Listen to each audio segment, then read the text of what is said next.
Good morning, everybody. Shefa Baruch V'Atzlucha. We are talking about parashat Tezave. Parashat Tezave starts. We're going on with the tools of the Mishkan and all the details, and especially we're talking about the clothes of the Kohanim, the Kohen Gadol, and all the others, special clothes that they had. But in the middle of all the description, there is something very strange. The Torah starts the parashat Tezave with the oil for the menorah. And the question is this the right place to talk about the oil of the menorah? And we're already talking about the oil of the menorah. Why don't you talk about the sacrifices and all the other stuff? And that's not the right way. You didn't finish the temple. You still have the clothes of the Kohanim, and you have the golden altar in the end of the parsha. And then also, when we're talking about the oil for the menorah, we have to understand the Torah tells us, 1 minute. Sorry. ואתה צווה בני ישראל יקחו אליך שמן זית זך כתית למאור לעלות נר תמיד. שמן זית זך, this is the oil of an olive, and it has to be the most purified oil. So Rashi explained it's only the first drop that you can use for the menorah. In other words, the second drop is not good, and it's not good enough. And why? Why is it so important that you can light the menorah only with the first drop of the olive? You know how many olives you have to use for it? And then, what does it mean, ner tamid? There is not only one candle, and there were 7 candles. Wow, and what's the meaning of tamid? A lot of explanation. But first of all is to understand that the menorah is the symbol of education, of the light of the Torah. And the light of as we said in the last parsha, there were no measurements for the menorah to tell us there is no measurements for the Torah. It's infinity. And here also, the Torah starts with this oil to tell us that to use to light the menorah, which is the symbol of the Torah, only the source has to be purified. It was more pure than anything else. And the reason is very simple. When we're talking about the menorah, this is spreading the Torah. And the source of the Torah has to be pure, because otherwise, we see what's happening today. When you are learning from somebody, you have to learn from somebody that his sources are 100% from a pure source. And this is what the menorah is, the symbol. But before we go into more details, why is the oil here and not in the end when the temple is finished? Because we're not lighting the menorah now. Because what are we talking about in our parsha? Then, when we finish this, we're talking about the Kohanim. And the Kohanim, this is the human being, this is the figure of the human being in the tabernacle, in the temple. So, Torah tells us, before the Kohanim are going to act and do the sacrifices and all the other jobs they're doing, they have to come from a pure source, the purest, because they are the Kohanim, they are the priests, they are the connection with God, and they have to be more than all the others, and the source of them, what they are teaching, because the Kohanim are also teaching the people on the halachot and everything. So we have to understand, before the human being comes into the picture, he has to understand that the sources of his knowledge in the Torah has to be a pure source. And we see what happened during the years when the source was not pure, when he was playing games, and consequences we are paying till today. A lot of things that were not acceptable years ago, now they are okay. From the other side, so that's the reason we have the oil here. And the oil, by the way, the oil of the olive, the tree, the leaves are all year around on the tree. And in order to take out the oil from the olive, you have to press it. This is when you want to take out from the Jew, the Torah, the real Torah, you have to press him. And also, oil you cannot mix with other fluids. When you mix the oil with other fluids, it goes up. It doesn't stay, you cannot mix it with the other fluid. It just pops up, yes, up, Am Israel, they are up. And when you try to mingle with the Goyim, God will make us get out of there. And when we go in the right way, we are by ourselves, we are raised up above all the others. And if we don't do it with a good way, there are, unfortunately, we saw it also in history, when Am Yisrael tried to mingle with the Goyim, so God brought us other tzuras, and this is like the pressing the olive in order to take out the pure oil, and all the other, they are not good for it. Then, the Kohanim, it says, Mitoch Bnei Israel. What does it mean, Mitoch Bnei Israel? From the children of Israel. Wow, where do they come from? From heaven? They come from Mars? From Jupiter? They come from here, from the people of Am Israel. So what's from Mitoch Bnei Israel? And here is another important point when we're talking about Mitoch Bnei Israel. There were those two rabbis, that says the Gemara, walking in the street and says, let's go and test ourselves. Go near a whorehouse, or go near idol worshiper temple or whatever. And the Gemara says, well, why did they want to do this thing? And of course, there is a point. Don't put yourself in a test if you don't need it. God is testing us enough. Don't put yourself in a test by yourself. So what's the idea here? The idea here is that those two Rabbonim, they were, let's say, Rabbonim of a congregation.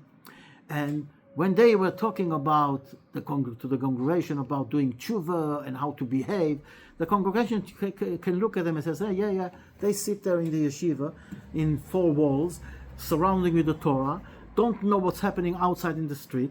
We are outside in the street the whole day, working there. We have all this influence of the environment, and sometimes it's bad influence. So he is telling us to be this and this and that. He never had any experience in dealing with what we are dealing. So how can he stand there and talk to us? And that's exactly the idea. Mitoch Bnei Israel.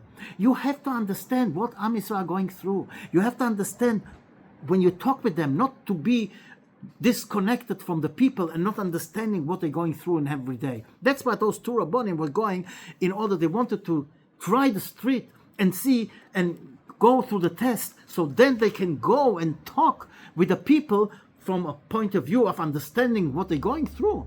This is, by the way, in Kohelet, Shlomo HaMelech, Gamze is going on, and all those things says, and the end is Akol Evel. Everything is a nonsense. So why you talk about Gamze Evel, this is also, because Shlomo HaMelech, he wanted to tell us, I went through everything.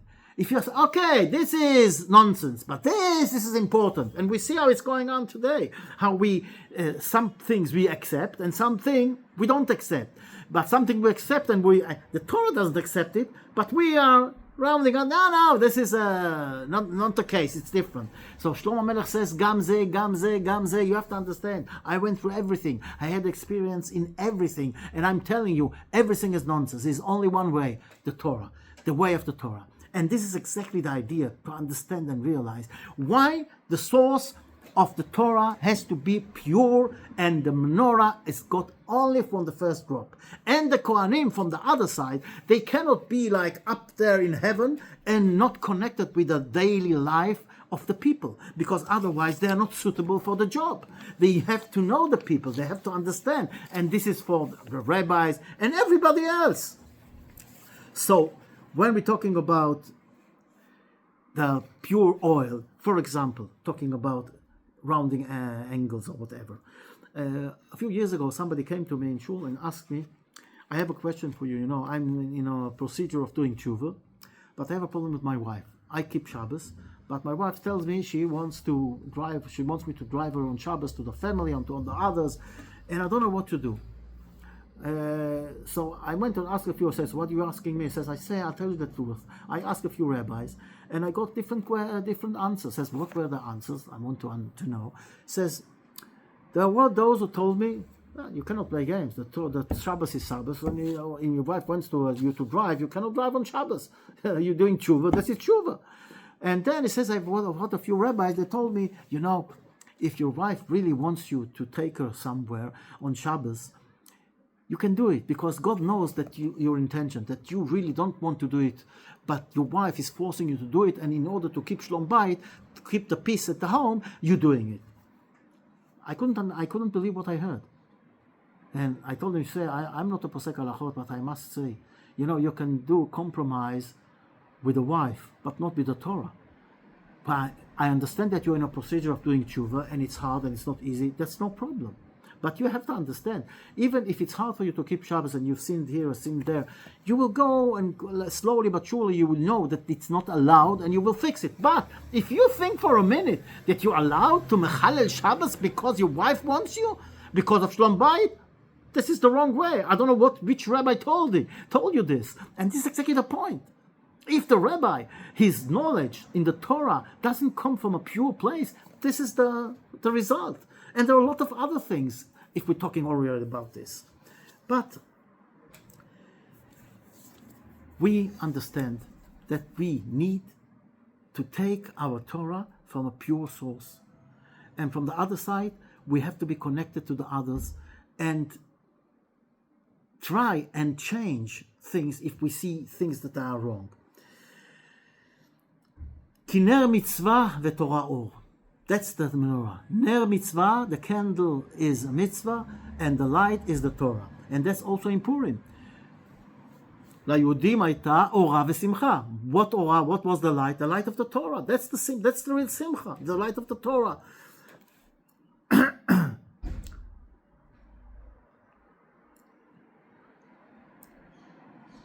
The Rav Galinsky, Zecher Tzadik Livracha, the Magid HaYerushalmi, tells a story in the Second World War. He was escaping from Poland, and he came to Bukhara. I don't know how to say it in English. Bukhara, you understand what I'm talking about. With a train, but he didn't have any tickets or any way to go from Bukhara to a different place, and it was evening already, and he didn't know what to do. If they catch him at night outside, he is going to go to jail, and who knows how it's going to end. Suddenly he sees in the end of the train station an old man is shining shoes. And he had a feeling, maybe he's Jewish. But what are you going to do? You're going to approach him, are you Jewish? And if he's not, who knows what's going to happen? And then nevertheless, he didn't know to speak the language. He knows Poland or Yiddish. And this guy, he might not know how to talk Polish or whatever. And then he got this idea. And he went near this guy and he says, Shema Yisrael, Hashem Elokeinu, Hashem Echad. And the Bukhari guy answered him, Baruch Shem Kavod Malchuto Leolam Va'ed. Wow. He was staying there for a few weeks. And in one of the morning, he's standing in the window and he's crying. He says, look, my dear God, my dear Lord, look, two Jews. We don't know the language of each other. But we know one. Shema Yisrael, Hashem Elokeinu, Hashem Echad. This is what connects us. Says Haman HaRasha, Yeshno Am Echad, Mefuzar Uforad Ben Goyim. He is spread all over, but he's Am Echad. He keeps the Echad. He is one. It doesn't matter where he is and what you want to do him. He is there, and he is keeping the mitzvahs. He's going in the way of the Torah. This is Am Yisrael. This is the power of Am Yisrael. And this is the menorah. That the light should light everybody and everything when we're talking about it. Then there is another thing in the parashat. There's a lot to talk about it, but we haven't got the whole time of the world. But now we learn about the clothes of the Kohanim, that before it, in the middle of everything, we have the oil, that is the symbol of the oil of the Torah, that before you get a job, especially a holy job, you need to have the best source in order to do the job in the best way. From the other side, you have to be connected to the people and not be above them and not knowing what they're talking about, because otherwise you cannot lead, you cannot teach anything. And then there is another interesting thing in the parsha we have to say. It's all I told you and you and you and you. The whole parsha is talking about Moshe Rabbeinu, but his name is not mentioned even once. Why? Because Moshe Rabbeinu, if you remember Moshe Rabbeinu, when God wanted to destroy Am Yisrael, he says, mark me out of your book if you are doing anything touching one of the hairs of Am Yisrael. And it says, Chazal, klala shel tzadik afilu al tnai mitkayemet. When you curse, when you do say something, even if it says if this and if that, and it doesn't happen, of course you took it out of your mouth, something has to happen. So what did God do? he took one parsha and took the name of Moshe out of it. And this parsha is a parsha which the whole parsha is Moshe Rabbeinu. And this name is not mentioned even once. And by the way, this is the parsha also, this is being punished because he didn't want to go to go to Egypt to take Am Yisrael out. It says, Shlach b'yad, send my brother. So his punishment went, because he got the argument with God, that his brother Aaron, he's going to be the priest, and he is not going to get the high priest. He's not going to be the Kohen Gadol. His brother is going to take the job, and he was supposed to do it. And in our parsha, that's what he's doing. As we said, he's calling Aaron to make him the high priest, to make him the Kohen Gadol. So this is a part of the punishment. His name is not mentioned, and also the punishment that he is not the Kohen, but his brother is the Kohen. There is also other things that we know. This Zayin B'Mar Cheshvan is the week of the Parsha. Zayin B'Mar Cheshvan is the day that Moshe Rabbeinu was born and Moshe Rabbeinu died. And also another interesting, so the whole Parsha is really talking about Moshe Rabbeinu, our great leader. Lokam b'Yisrael k'Moshe Od. The Torah wants to show us it doesn't matter how great you are. At the end of the day, you are a human being. So in order to tell us that even Moshe Rabbeinu is not don't make him an idol. He's not a god. He's a man. With all his talent, with all his power, with all his greatness, at the end of the day, he is a human being. That's why his name is not mentioned, so you understand and realize. From the other side is Ve'ata, the Torah is talking to each one of us. It says, each one of us got a Moshe Rabbeinu inside, and we have to do what's written in the Parsha.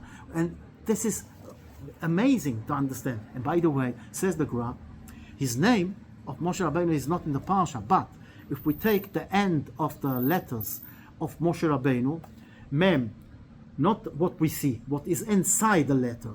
In other words, Mem is another Mem. Mem is Mem. When you want to write Mem, you say Mem. So Mem is 40. Then we have Shin. Shin, what we don't see, if we write Shin, is Shin, Yud, Nun. Okay? Yud is 10, and Nun is 50. Okay, so when we take 50. So if we take, and then the Hey is Hey, you write with an Aleph, it's 1. So if we take the 40 and of the Mem, and we add the 60 that we have from the, and 1 minute, from the Shin, Yud and Nun, which is 50, and 10 is 60. So we have 100. And then we have 1 with a Hey. This is 101. When you are going to count the psukim in the Parsha, there are 101 psukim. Amazing. So we learned today a few interesting points about the Parsha, which the main thing is that Atat Tezave, each one of us got a job. Moshe Rabbeinu is not mentioned, and we said why.